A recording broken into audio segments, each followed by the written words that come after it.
filtrating, and he wasn't collecting on his outstanding AR. So he would send his emails through his invoices through QuickBooks, which we encourage our clients to do. We're paperless. We don't put things in envelopes and mail them. So everything gets emailed. But sometimes when that happens, it could go into somebody's spam, or they can open it and really forget about it. Most people are good people out there, but some people really forget about it.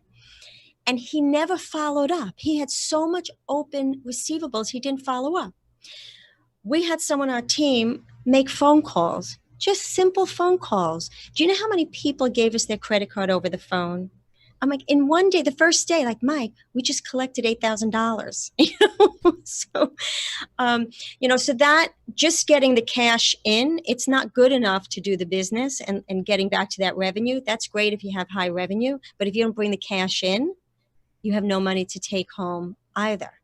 So helping him get the cash in and then going through the expenses, we were able to create a better payment plan with the IRS. We were able to hook him up with someone who was able to do tax resolution for him. So he was in when the tax resolution guy got done with him, he owed lots less than he did. So the payment plan was reduced. And we just keep him on track now. He just has to go out and sell and do the work, and we keep him on track. He's thrilled. His wife is thrilled. Well, it sounds fantastic because, we were talking about the revenue, and you can have high revenue, and you should, but you should also have high profit.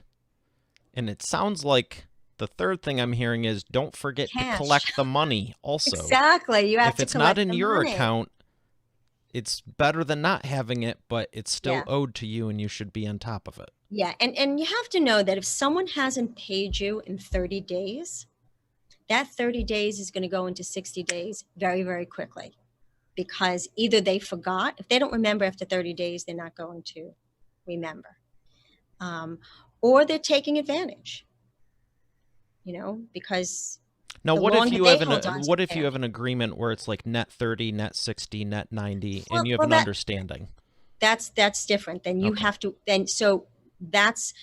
we work very closely with our clients on cash flow projections, and one of the things that we show them is we have this really cool tool that we use, and all we have to do is slide the little bar to show them what happens if these clients pay you in 30 days instead of 60 days. What happens to your cash? Well, it goes up for the month. You're in a better cash position.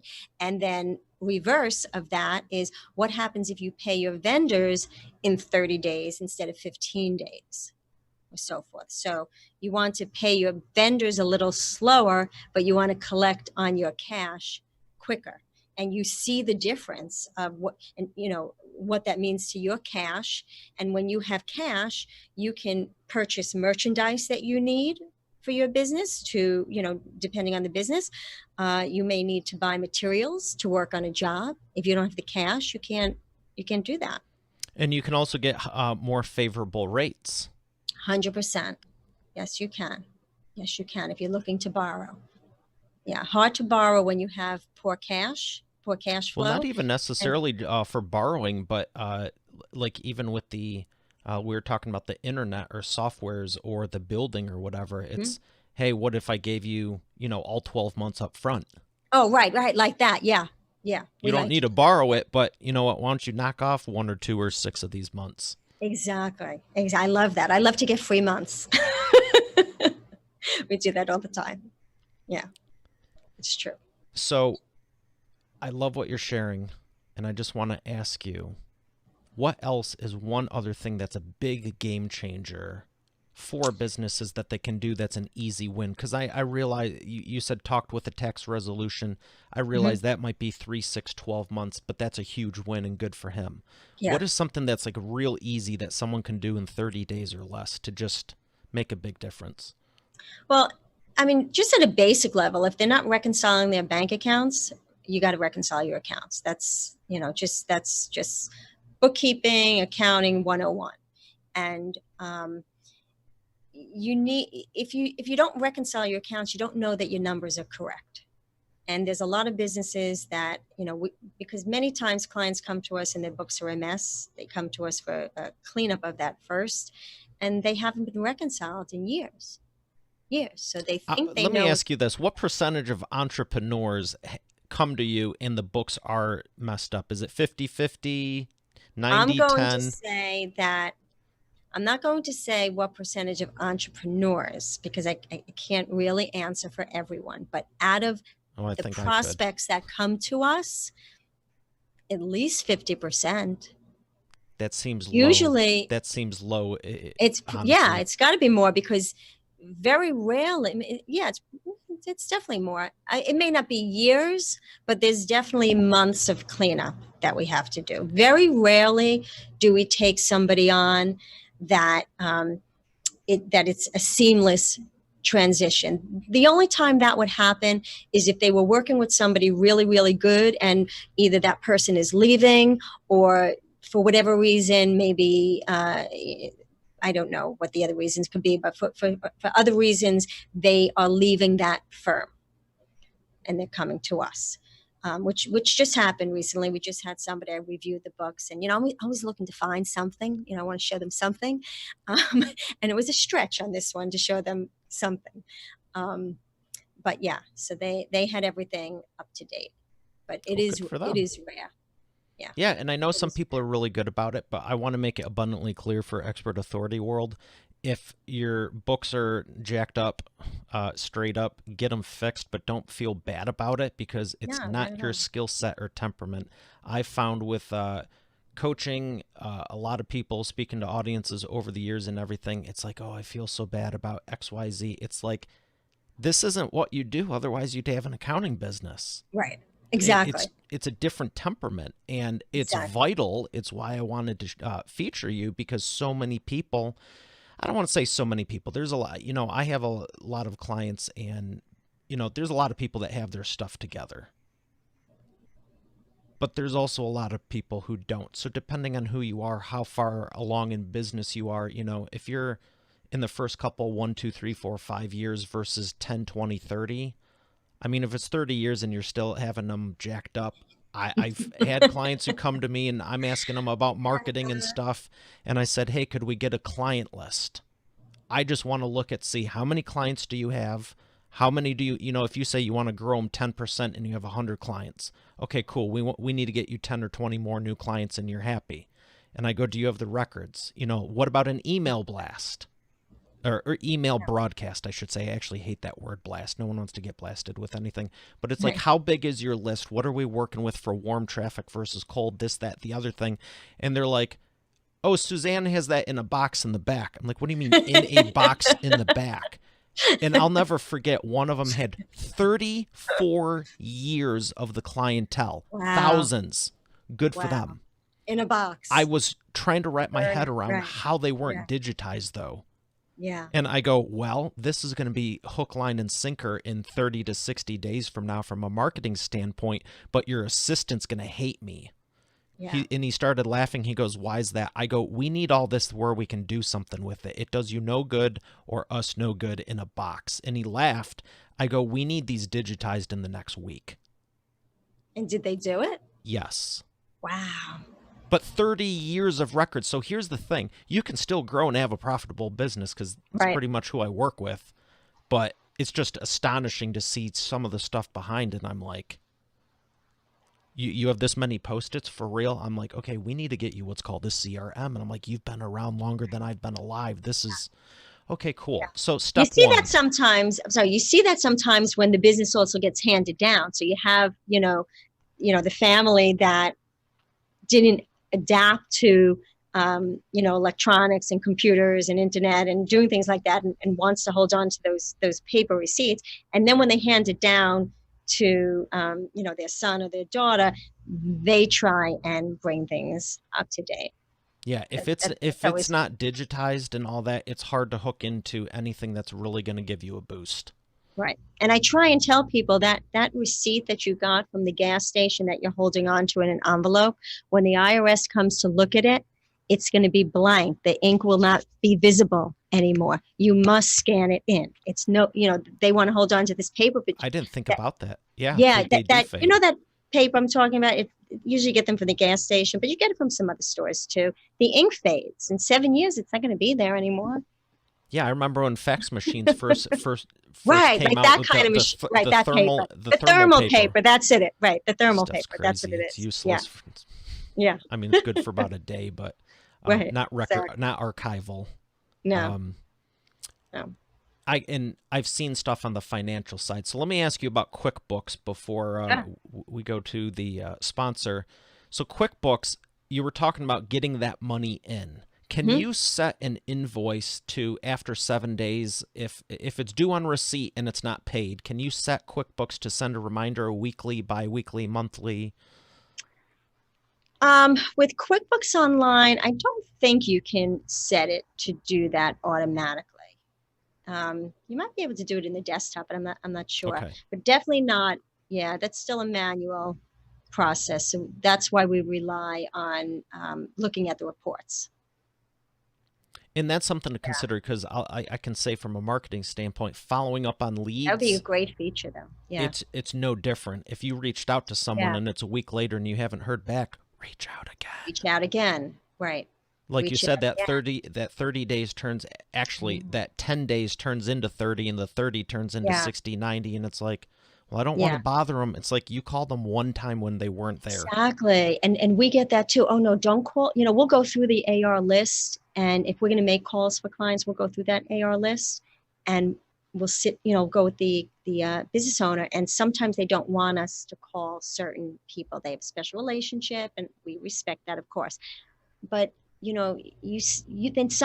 you have to ask Someone them has for the to. money. Somebody has to ask them for their money. And now through COVID, they really don't want to ask them because their customer may be out of business. So now how do you go back and ask them? So now you're stuck until who knows when now. Yeah, it's an interesting situation, but you can't martyr yourself either. And I've told clients since, geez, years ago, since forever, and it's surreal to think how long it's been because I'm still young, and this much time hasn't passed. But you can't martyr yourself, and if you don't have enough profits to be around in a couple, well, I don't want to overcharge them. I go, you're doing them a disservice if you're not around in 3 or 5 years. Do you really think your Exactly. competition's going to care as Right, much as you? right, right, right. That's a Nine good times point out of on 10, they'll pricing. thank Yeah, you, and they won't yeah, even care. And if they are going to gripe about it, it's you have the yeah. wrong client. Yeah, they do. Because, that's another thing. A lot of them are afraid to raise fees on clients that for fear that the clients are going to leave or go elsewhere. But historically, that has not been the truth. They raise rates, and if they're happy with their service, they're happy to pay for it. Well, I appreciate everything you've been sharing. We got one more thing to do before we thank the sponsor, and that is the Wheel of Whatever.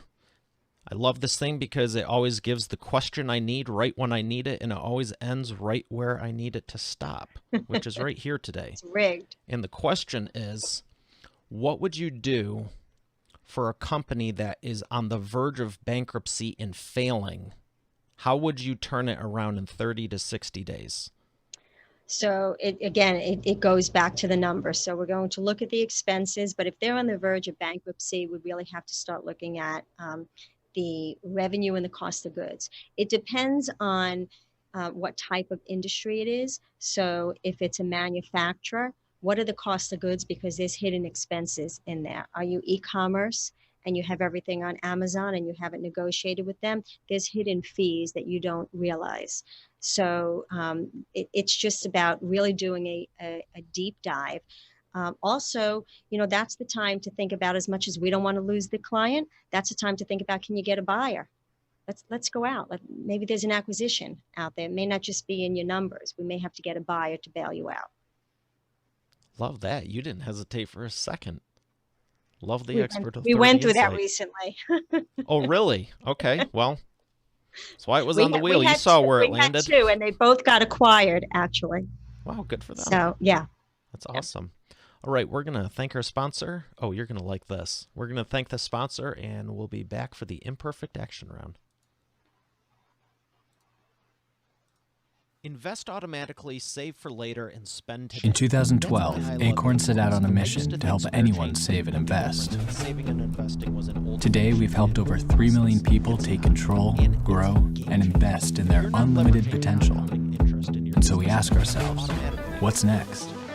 Now it's time to make it even easier to grow your money. Introducing Acorns Spend, a checking account and debit card with Acorns built in, because you deserve better. It's a better card that helps you save and invest every time you spend. Set aside some money every time you buy, well, anything. See, now your roundups happen in real time. It's a better card that helps you earn more money. Use it when you shop with participating brands and restaurants, and they automatically invest in your future, as much as 10%, just because. It's a better card that comes with an investment account, and a retirement account, and all digital banking. It's a better card that looks as good as it works, because yes, you deserve better. Invest for your future, save for later, earn more money, and now spend smarter with the only debit card that saves, invests, and earns for you. The future is yours. Once again, that's This is Acorns Spend. /Acorns.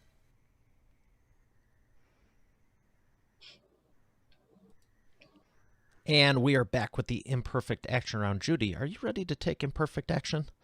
Sure. All right. First question, 60-second rapid fire answers. What is the fastest path to the cash? Fastest path to the cash is, well, I think I kind of said it before. It's just getting out there, collecting on your outstanding AR, cutting your expenses, looking at your cost of goods. Yeah, that's An AR, you're referring to accounts receivable. accounts receivable. Yep, collect on your AR. Yep, That's a collect on great your one. AR. That's a great one. Pay your vendors slow and collect your money fast. And let me ask you this. This is a follow-up from earlier. You said $8,000 in the one day with that one client you mentioned. How much did you collect in total after however much? He had about 60,000 outstanding. It's a small business. He should never have had that.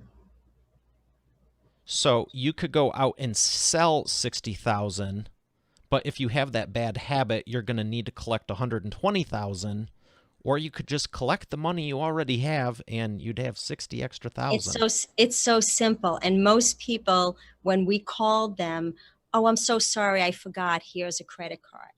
We left messages and people called back. Who calls people back these days? They actually How long called did back. it take? Was it like 30, 60, 90 days? We did it over the course of about maybe 45 days. It wasn't quite 2 months that we did it. But it wasn't 6 We got months the or money in. something. But even if it No, was, it's still 10 no. grand extra a month. Yeah. Oh, yeah. Oh, absolutely. And he's better now. He's not perfect, but he's better. And we're keeping on top of it closer. So, we're trying not to let it go past that 30 number. Excellent. We're trying to get him to collect it up front, actually, but that's changing habit. That's talk about path to the cash. Collect your money up front before you do the job. About that 10 years ago, maybe a little bit less, but when I was talking about just looking at things, I changed a lot, and one of them was pay 100% up front. Yeah. Yep. And I'll never forget my first client compared to my 250th sum. It's drastically different, but the first ones I remember years ago, someone said, can I have like 10 pays, a 10 pay on like $1,000? Wow.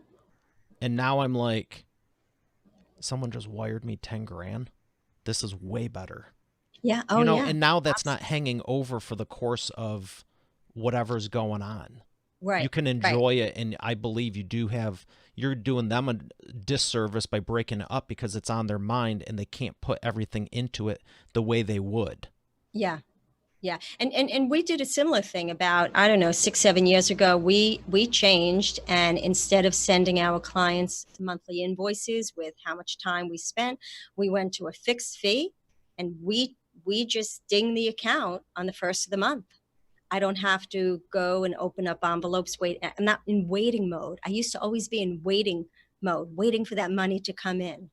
And now it's just there. And so I can budget better and my client can budget better. And they were happy. I was afraid. I was one of those afraid to tell them we're changing, but I did. And nobody said, everybody was happy about it. It's less they have to do. They don't have to Yeah, wait for an invoice. win. Totally. So I encourage my clients who have like recurring revenue like that, same amount each month. They have service subscriptions and things like that. Some of them are still sending out invoices to their clients each month. I'm like, stop it. Stop the madness and just get them to sign one contract. And that's what you charge them every single month. We set it up automatically and it just happens.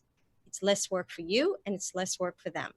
Yeah, and I'm constantly praying to get everything off my plate so I can focus on others. And when you're not thinking or weighed down in any way, whether it's financial, business, team, relationships, whatever, and the client's not weighed down, now you have everyone on board focusing on the client and you get spectacular results. Yeah, because you know what, also from a business owner standpoint, you're not angry because you're not getting paid. So you're happier and it's easier to service them. Not that you shouldn't service them because they didn't pay you right away, but you get angry. It's one less thing to worry about.